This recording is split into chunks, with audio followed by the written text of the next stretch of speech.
হাজারো রক্তের বিনিময়ে আমাদের এই দেশ স্বাধীন হয়েছে।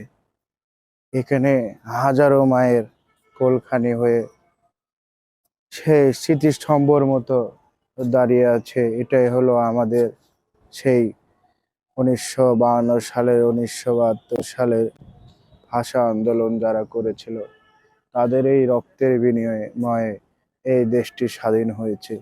তাই হাজারো হাজারো সালাম জানাই আমাদের এই দামাল উদ্যম সাহসী ভাই ব্রাদারের জন্য এবং বোনদের জন্য। এই মাটির বুকে যারা শুয়ে আছে তাদেরকে জানাই শত শত কোটি সালাম। আমার ভাইয়ের রক্তে রাঙানো 21শে ফেব্রুয়ারি, আমি কি সেই দিনটি ভুলিতে পারি? বন্ধুরা, আমার হৃদয়ের ভিতরে রেখেছি আমার এই সোনার বাংলাদেশ। তাই আপনারা এই বাংলাদেশকে ভালোবাসুন, এই দেশের মাটিকে ভালোবাসুন, এই দেশের জনগণকে ভালোবাসুন।